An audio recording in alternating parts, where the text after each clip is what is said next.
Arra maazerii wajjin bilbila haasaa otoon konkolaachisaa ruu tiraafikiin na qabate ka kooyyee faccee keessatti.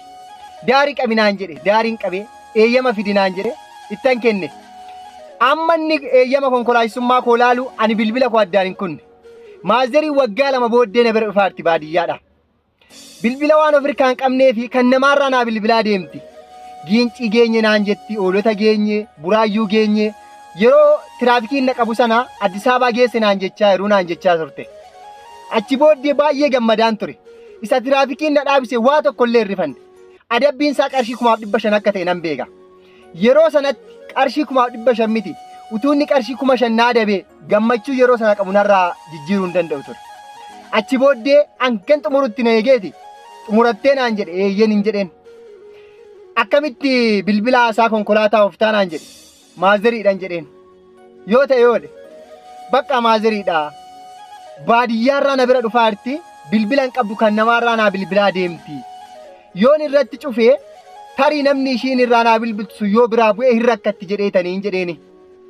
Amma sina dabaa yakkadhaa kanaafiyyuu adabbiin isaa qarshii 500 naan jedhe. Rakkoo tokko hin qabu naa adabii hin jedheen kolfa. Hin kolfitaa naan jedhe. Eeyyee nan kolfaa. Dhufeeti Finfinnee gaheera naan jette na bira dhufaarti hin jedheeni. Eessaa dhufaaru? Baadiyyaa fagoodhaa dhufaaru hin jedheeni.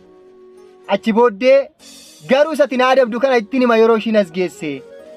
Yeroon si wajjin haasaa ture sana tiraafikiin na qabee 500 na adabe jedhee ittan himaan jedheeni. Kolfeeti naa baarsisuufi jedhe ara si na baartu harmeen koo nama eebbistiin jedheen.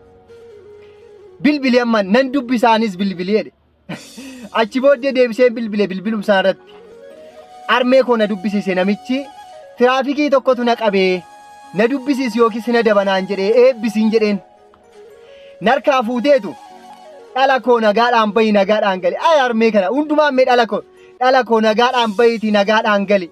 Daa'imni kee dhukkubsattee mana hakimiin dhaqin. Horiin kee mana hakimiitti hin bayin. Akkumatti ishiin eebbiste ameen jedha na bira dhaabate.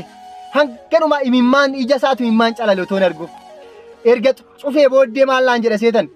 Waggaa 3 harmee koo kan hin ijaan argee. Baadiyyaa fagoorti.